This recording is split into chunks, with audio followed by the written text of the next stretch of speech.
کذالک کدنا لیوسف، اللہ رب العزت فرماتے ہیں اس طرح ہم نے تدبیر کی یوسف علیہ السلام کے لیے۔ آوا الیہ اخاہ، یوسف علیہ السلام نے اپنے بھائی کو اپنے پاس جگہ دی۔ چنانچہ کیا تدبیر تھی اور کیسے یوسف علیہ السلام نے بنیامین کو روکا؟ لہٰذا جب اس نے دیکھا کہ بادشاہ کا پانی پینے کا پیالہ موجود نہیں ہے تو اس نے اعلان کیا، اناؤنسمنٹ کی، ایتھا العیر، اے قافلے والو، انکم لسارقون، بے شک تم چور ہو۔ قالو، تو انہوں نے کہا، یعنی محل کے ذمہ دار افراد نے کہا، فما جزاؤہ ان کنتم کاذبین، کہ ہم تمہاری تلاشی لیں گے، دیکھیں گے، اور اگر تم جھوٹے نکلے، اگر واقعی وہ پیالہ تمہارے سامان سے مل گیا تو پھر بتاؤ کہ جو چور ہوگا اس کی کیا سزا ہے۔ تلاشی لیتے لیتے جب بنیامین کی باری آئی تو اس کے تھیلے اور اس کے سامان میں سے پیالہ نکل آیا۔ کیا کیا مناظر ہیں دیکھے زمینیں، جن ہستیوں کا گواہ آسمان، کچھ لوگ ایسے تھے ملتے ہیں اب بھی ہستی کے صفحے پہ جن کے نشان۔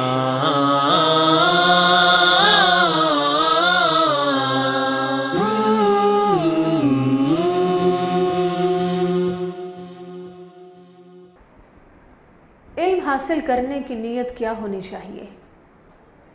نمبر 1 کہ انسان اپنے رب کو راضی کر سکے، اللہ مجھ سے راضی ہو جائے۔ اللہ تعالیٰ نے قرآن میں جہالت کو اندھیرا کہا ہے اور علم کو روشنی کہا ہے۔ انسان یہ سوچ کر علم حاصل کرے کہ اللہ مجھے اندھیروں سے نکالے اور روشنی کی طرف لے کر آئے، اور پھر حقیقی علم وہ ہے جس پر انسان عمل کرتا ہے۔ ایسے لوگ جن کے پاس علم تو بہت ہے لیکن عمل کچھ بھی نہیں ہے، اللہ رب العزت نے قرآن میں ایسے لوگوں کو اس گدھے سے تشبیہ دی ہے جس پر کتابوں کا بوجھ ہو۔ ایک جانور ہے وہ، اور جو شخص کتابیں دیکھتا ہے، پڑھتا ہے، علم بہت کچھ ہے لیکن عمل میں سدھار نہیں ہے، تو دراصل اس نے اس علم کا حق ادا نہیں کیا۔ وہ تو انسانیت کے درجے کو بھی نہیں پا سکتا جب تک کہ وہ اپنے عمل کو درست نہیں کرے گا۔ یعنی اللہ تعالیٰ کی نظر میں ہمارے علم ہماری ڈگریز کے مطابق کاؤنٹ نہیں کیا جاتا، بلکہ ہمارا عمل بتاتا ہے کہ ہم کتنے صاحب علم ہیں۔ لہٰذا کیا کرنا چاہیے؟ نمبر 1 علم نافع کی کوشش ہو۔ علم نافع کا کیا مطلب ہے؟ بیکار کتابیں نہ پڑھی جائیں، لغو باتیں نہ کی جائیں، وہ علم حاصل کریں، وہ چیز سیکھیں کہ جس سے ہماری دنیا اور آخرت سنور جائے، جو علم ہمیں فائدہ پہنچانے والا ہو۔ اور صرف جاسوسی کہانیاں پڑھتے رہنا اور لو سٹوریز پڑھتے رہنا اور سسپینس ڈائجسٹ پڑھتے رہنا، یعنی میں کسی کتاب کا نام نہیں لے رہی، مراد یہ ہے کہ اس قسم کی چیزیں پڑھنا کہ جن سے صرف انسان کی نفسیات کے کسی ایک پہلو کی انٹرٹینمنٹ ہو لیکن اس چیز کا ہمارے عمل سے کوئی تعلق نہ ہو، تو یہ علم نافع نہیں ہے۔ سب سے پہلے علم نافع کی کوشش کرنی چاہیے۔ کوئی بھی کام کرتے ہوئے، خواہ آپ کوئی کتاب پڑھنے لگے ہیں، خواہ آپ کوئی کورس کرنے لگے ہیں، ضرور ایک دفعہ اس سے پہلے جائزہ لیجئے یہ کورس کرنے سے مجھے کیا فائدہ ہوگا۔ اچھا، اسی طرح مثلاً شہر میں آپ دیکھیں کہ جگہ جگہ سائن بورڈز لگے ہوئے ہیں، ایڈورٹائزنگ بورڈز لگے ہوئے ہیں۔ اب کہیں ہم ٹریول کر رہے ہیں، گھر جا رہے ہیں، مثلاً 20 منٹ کا راستہ ہے، اس 20 منٹ کے راستے میں کیا ہم نے سواری کی دعائیں پڑھی؟ کیا ہم نے سفر کی دعائیں پڑھی؟ کیا ہم نے حفاظت کی دعائیں پڑھی؟ اور اس کے بعد اگر ہم ٹریفک سگنل پہ رک گئے اور مثلاً وہاں کھڑے ہمیں اگر 2 منٹ انتظار کرنا پڑے اور بجائے ہم کوئی تسبیح بھی کر سکتے ہیں، تسبیحات کر کے اپنے آخرت کو سنوار سکتے ہیں اور کوئی اچھی بات سوچ سکتے ہیں، بجائے اس کے کہ ہم سائن بورڈز کو پڑھنا شروع کر دیں، اچھا یہ سائن بورڈ پہ کون سی ماڈل ہیں، اس نے کیا پہنا ہوا ہے، اس کے ہاتھ میں کیا ہے، یہ لکھا ہوا کیا ہے۔ اگر تو ہم واقعی کسی چیز کی تلاش میں ہیں اور ہم اس کے لیے ڈھونڈ رہے ہیں کہ ہمیں کوئی سائن بورڈ پتہ چلے، کوئی ایڈ مل جائے تو مجھے آئیڈیا ہو جائے کہ یہ چیز کہاں سے ملے گی، تو پھر تو چلیں ایک الگ بات ہے۔ لیکن صرف کھڑے ہیں اور ادھر ادھر دیکھ رہے ہیں اور ایک کے بعد دوسری چیز پڑھتے چلے جا رہے ہیں، تو یہ بھی علم نافع نہیں ہے، یہ بھی وقت کا ضیاع ہے۔ اس وقت بجائے تصویریں دیکھنے اور بیکار قسم کی باتیں پڑھنے اور ایسے اشعار پڑھنے اور ایسی چیزوں کی طرف وقت لگانے کے بجائے انسان اپنے ذہن میں رکھے کہ میں کوئی اچھی بات اپنی زبان سے ادا کروں، میں کوئی اچھا کام کروں، کیونکہ زندگی کے یہ 2 منٹ مجھے واپس نہیں ملیں گے، یہ مجھے دوبارہ میرے ہاتھ نہیں آئیں گے۔ وَفَوْقَ كُلِّ ذِي عِلْمٍ عَلِيمٍ، ہر علم والے کے اوپر ایک علم والا ہے۔ اسی طرح یہاں سے ایک اور بہت اہم بات یہ پتہ چلتی ہے کہ اگر کوئی شخص ہم سے زیادہ ذہین ہے، ہم سے زیادہ کیپیبل ہے، ہم سے زیادہ لائق ہے، تو ہمیں اس حقیقت کو اللہ کا فیصلہ سمجھ کر قبول کرنا چاہیے اور اس صورت میں حسد کا شکار نہیں ہونا چاہیے اور کسی بھی قسم کے غلط سوچ ڈیولپ کرنے کے بجائے یہی بات ذہن میں رکھنی چاہیے، وَفَوْقَ كُلِّ ذِي عِلْمٍ عَلِيمٍ۔ قَالُوا، اب کیا ہوا؟ یوسف علیہ السلام کے بھائی بن یمین کے تھیلے سے وہ پیالہ مل گیا۔ قَالُوا، تو انہوں نے کہا، کس نے کہا؟ یوسف علیہ السلام کے بھائیوں نے کہا، اِن یسرق، اگر اس نے چوری کی ہے، یعنی بن یمین نے اگر چوری کی ہے اور اس کے تھیلے میں سے پیالہ ملا ہے، فَقَدْ سَرَقَ أَخٌ لَهُ مِنْ قَبْلِ، تو اس سے پہلے اس کا بھائی بھی چوری کر چکا ہے۔ مراد کیا ہے؟ فوراً کہہ دیا کہ اس کے تھیلے میں سے نکلا ہے پیالہ، اس نے چوری کی ہے، تو کوئی تعجب کی بات نہیں، اس کا تو بھائی بھی چور تھا۔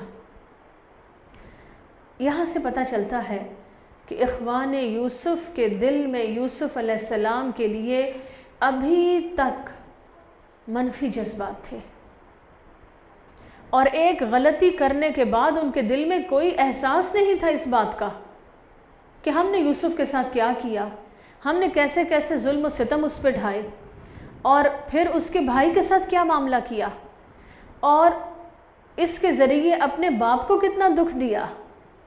کسی بات کا احساس نہیں تھا، بلکہ فوراً انہوں نے نیگیٹو کمنٹ کیا۔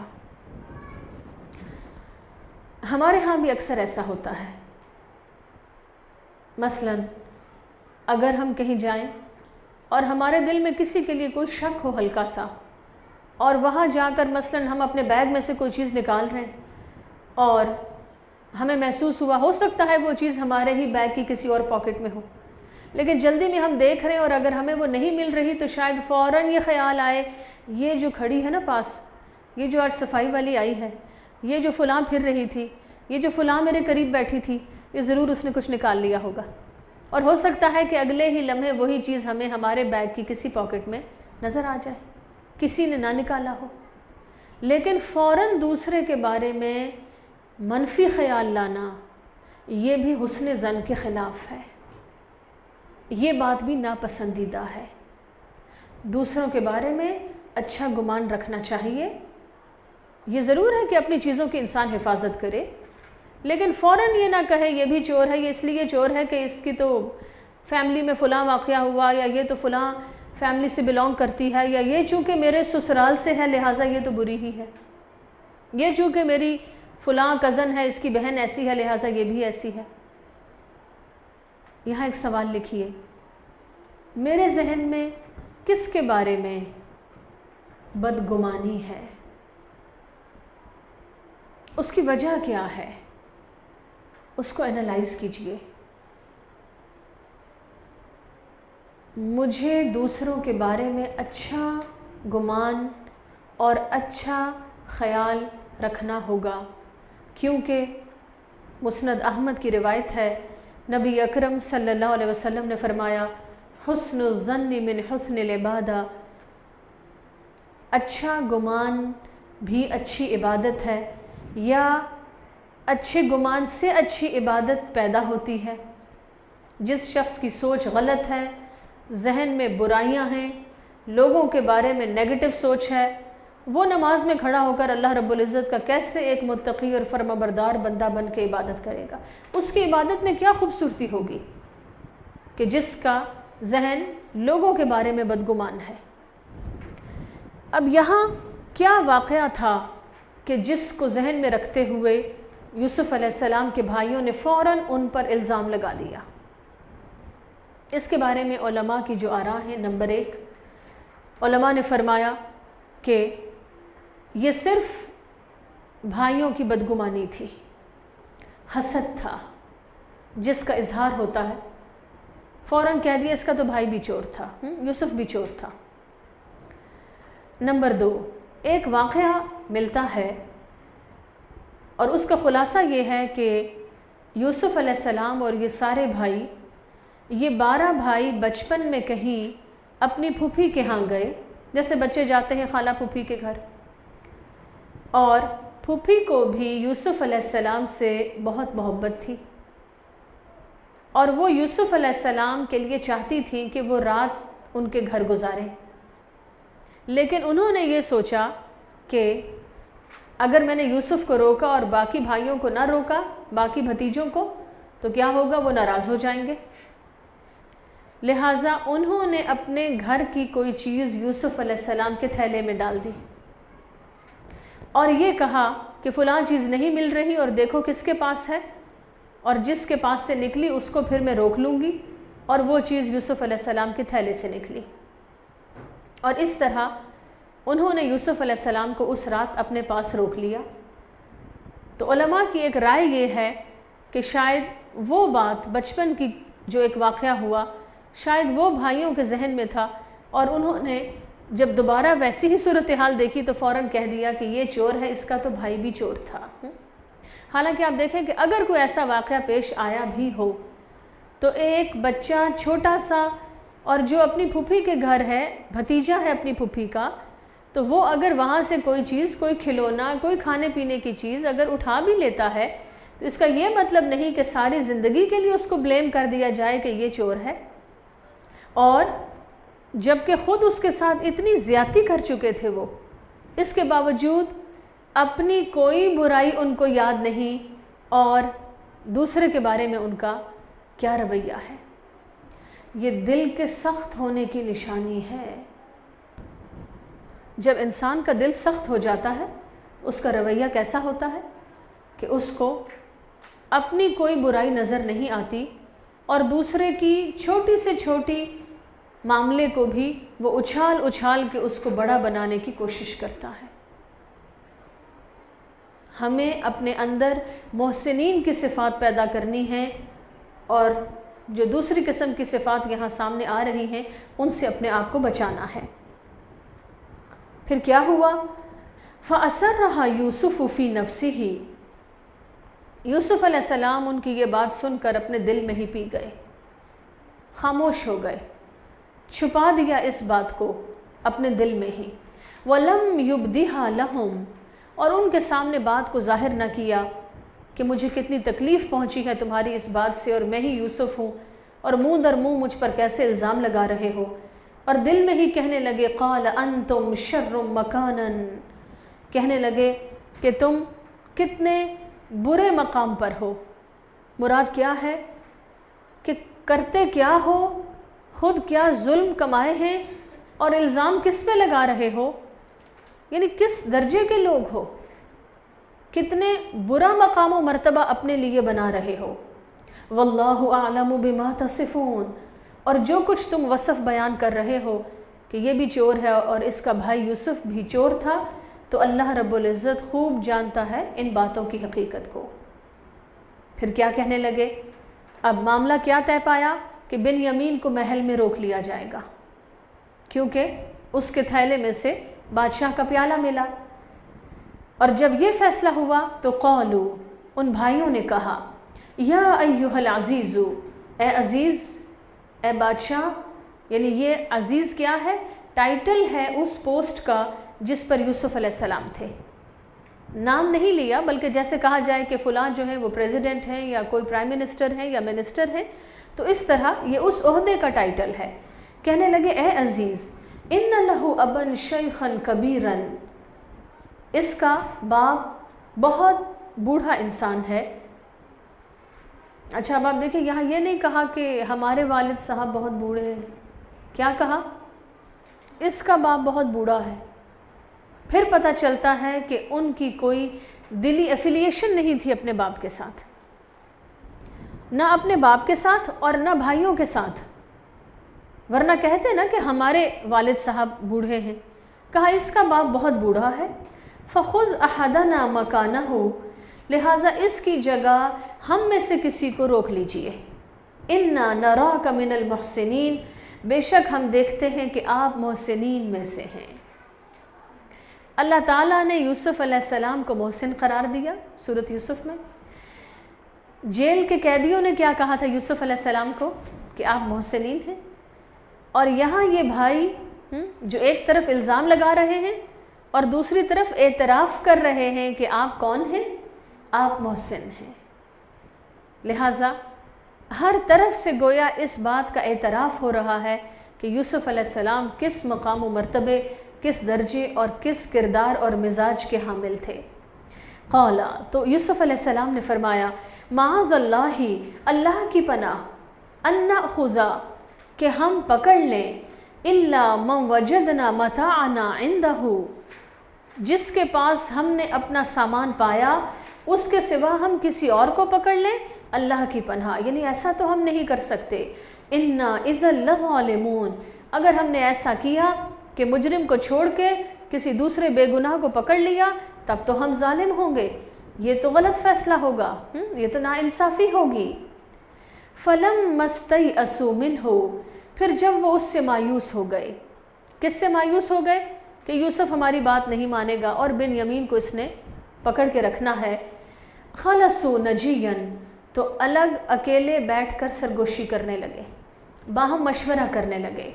قَالَ كَبِيرُهُمْ، تو ان کے بڑے نے کہا، سب سے بڑا بھائی جس کا نام روایات میں ہودا آتا ہے یا یہودا بھی آتا ہے، اس نے کہا، الم تعلموا، کیا تمہیں یاد نہیں، کیا تمہیں پتہ نہیں، ان اباکم، کہ تمہارے باپ نے، قد اخذ علیکم موثقا من اللہ، اللہ کے نام کا تم سے پختہ عہد لیا تھا۔ کیا عہد تھا؟ کیا عہد تھا جو یعقوب علیہ السلام نے لیا تھا اپنے بیٹوں سے؟ کہ تم ضرور بنیامین کو میرے پاس واپس لاؤ گے، اور اگر کوئی مشکل ایسی پیش آ جائے کہ تم سب اس مشکل میں پھنس جاؤ پھر تو اور بات ہے، ورنہ یہ نہیں میں قبول کروں گا کہ تم کہو کہ بنیامین تو مشکل میں پھنس گیا اور ہم گھر آ گئے، یہ نہیں ہو سکتا۔ لہٰذا بڑے بھائی نے یاد دلایا کہ یاد کرو کہ تم باپ سے کیا عہد کر کے آئے ہو۔ وَمِن قَبْلُ مَا فَرَّطْتُمْ فِي يُوسُفَ، اور یاد کرو کہ یوسف کے معاملے میں تم نے پہلے کیسی کوتاہی کی تھی، یعنی ایسا ہی معاملہ یوسف کے ساتھ ہوا اور اس کو کنویں میں ڈال کے اور تم باپ کے پاس آ گئے، اور اب دوبارہ ایسا۔ اس نے کہا، فَلَنْ أَبْرَحَ الْأَرْضَ، میں تو ہرگز اس زمین سے نہ ٹلوں گا، میں تو یہ جگہ نہیں چھوڑوں گا، میں تو گھر واپس نہیں جاؤں گا، حَتَّى يَأْذَنَ لِي أَبِي، جب تک کہ میرے والد مجھے اجازت نہیں دیں۔ یعنی یہ نہیں ہو سکتا کہ اب بنیامین کو یہاں چھوڑ کے میں گھر پہنچ جاؤں اور میں کہوں کہ بنیامین تو کہیں پھنس گیا اور میں گھر آ گیا، نہیں، چونکہ والد کو عہد دیا ہوا ہے، لہٰذا اگر والد اجازت دیں گے تو میں گھر جاؤں گا۔ او یحکم اللہ لی، یا اللہ ہی میرے لیے کوئی فیصلہ کرے، وہو خیر الحاکمین، اور وہ بہترین فیصلہ کرنے والا ہے۔ ان 10 بھائیوں میں جو سب سے بڑا بھائی تھا وہ مزاج میں باقی بھائیوں سے قدرے بہتر تھا۔ یہی وہ بھائی ہے جس نے باقی بھائیوں کو آمادہ کیا اس بات پر لا تقتلوا یوسف کہ یوسف کو قتل نہ کرو، اور اب یہی وہ بھائی ہے کہ جو بنیامین کو بھی سپورٹ کرنا چاہتا ہے اور جس کو اپنے باپ کے بھی غم اور دکھ کا احساس ہے۔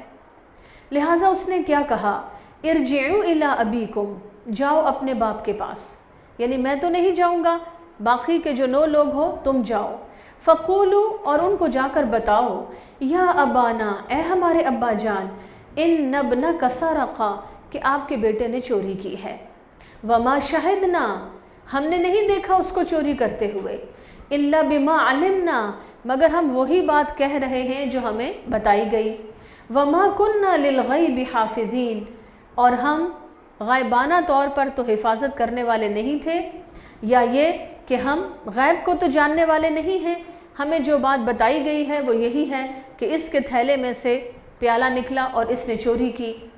وَاسْأَلِ الْقَرْيَةَ الَّتِي كُنَّا فِيهَا، اور مزید اگر آپ تحقیق کرنا چاہتے ہیں تو آئیں اور آ کر بستی والوں سے پوچھیں، وَالْعِيرَ الَّتِي أَقْبَلْنَا فِيهَا، یا جس قافلے کے ساتھ ہم آئے ہیں ان قافلے والوں سے پوچھیں، وَإِنَّا لَصَادِقُونَ، اور بے شک ہم سچے ہیں۔ اب کیا ہوا، یہ 9 بھائی گھر واپس آئے۔ 3 بھائی کہاں ہیں؟ مصر میں۔ یوسف علیہ السلام بھی، بنیامین بھی روک لیے گئے، بڑا بھائی بھی واپس آنے کو تیار نہ ہوا۔ ان 9 بھائیوں نے آ کر اپنے والد کے سامنے وہی بات کی کہ ایسا معاملہ پیش آیا ہے، اور یعقوب علیہ السلام نے ساری بات سننے کے بعد کہا، قال بل سولت لکم انفسکم امرا، بلکہ حقیقت یہ ہے کہ تمہارے نفس نے تمہارے لیے ایک بڑے کام کو آسان بنا دیا۔ یہ وہی جملہ ہے جو یعقوب علیہ السلام نے تب بولا تھا جب یوسف علیہ السلام کو یہ بھائی کنویں میں پھینک کر گھر آئے تھے۔ یہی بات یعقوب علیہ السلام نے تب بھی کہی تھی، یعنی بھائیوں کی، اپنے ان 10 بیٹوں کی بات کا اعتبار نہیں کیا، ان کی بات کو قبول نہیں کیا، اور اس کی وجہ کیا تھی کہ وہ جانتے تھے، ان کے دل میں اس بات کا احساس تھا کہ اللہ تعالیٰ یوسف علیہ السلام کو کوئی بلند درجہ عطا فرمائے گا، لہٰذا اس بات کو قبول نہیں کیا کہ یوسف کو بھیڑیا کھا گیا، اور اب وہ بنیامین کے بھی مزاج سے واقف تھے، انہوں نے اس بات کو قبول نہیں کیا کہ بنیامین چور ہے، لہٰذا انہوں نے کہا کہ معاملہ کوئی اور ہے۔